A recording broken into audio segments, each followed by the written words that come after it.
isaan kun yoo dhiqatan madaalleen fayyisan. Bineensi gara keennam jirraammoo adda addaa gara keennam jircufa gara keessa nam dhiqanii baasan yoo dhiqatanii dhugan. Isaan kun bisaan dansaa fayyaa irraa argatan fayyaa namaa kennan.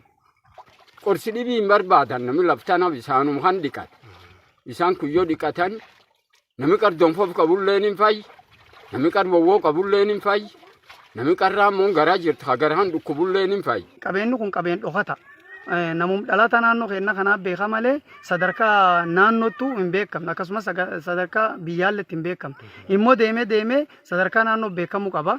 Sadarkaa Itoophiyaa beekamuu qaba. Dabrees sadarkaa idil addunyaatti beekamuu qaba. Wallaachi guddaa ka'ee dhume boqotan irratti sila wanni kun akka albuud isiin qabdutti akka isiin bu'aa qabdutti yoo sila nama umri qabbitti argatanii bu'aa guddaa uumataa buufti. Armaan sila hojjaa dhugumaan jedhan keenyaan sun cufa dhuftee bitti. Marsabeetti sun cufa dhufanii bitan saakuu sun cufa. Magaalota sun asii dhufanii bitatan. Albuutu guddaa qabdi bu'aa guddaa qabdi. Karaan hin jiru harree tokkoon ol baafata. Naggaadeen laftaan hin dhufti. Karaan agasii qaysii kan lakkisee aga dereesha meeggatu cufama karaan qabne.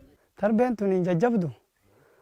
Guddoo ulfaatti gisa jalqaba gabbu'an kaanii dikoo namni mooralumaan gabbu'a amma immoo gisa ol deebiin kana guddoo ulfaattu ammallee sa'aatii aduuti. Akkaana kennatti iddoon hawwata turizimii nu qabnu hedduudha. Achi keessa kan namtolcheetii fi kan uumamaa hedduusaa kan qabu ta'uu isaati. Isaan keessaa booqeen magaadoo iddoo hawwata turizimii kan uumamaati jecha. Booqeetaan fakkeenya karaan ittiin gabbu'an ittiin magaadoo kan uummati ittiin qotatuun akka malee rakkisaadha jecha. Ifaa wal qabatee neetworkii wal qabatee ciccitaadha jecha.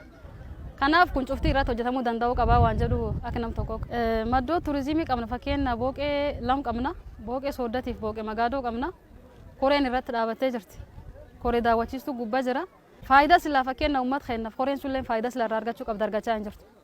Maan ennaa yoo silaa fakkeenya piroojeektiin adda addaa asirra dhaabatee ittiin jedhe koreen daawwachiisaa kulleen irraa fayyadama uummati keenyallee irraa fayyadamaa jecha. Qaamni dhimmi ilaalu daawwannaa kanarraa akka iddoo kana misoomsee yeroo taanu maddi galii akka inni ta'u jecha. Maddi galii akka inni ta'u in eegama.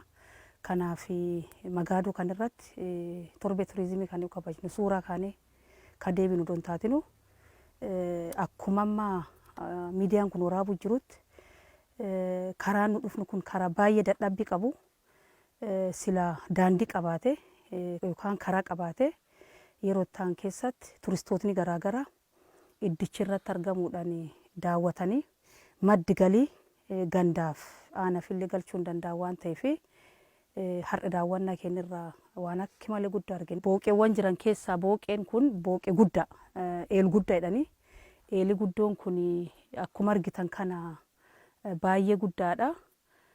Daawwannaaf kunuunsaafillee galii gurguddaallee galchuu keessatti waan akka malee nama fayyadu ta'uu isaa kaasuu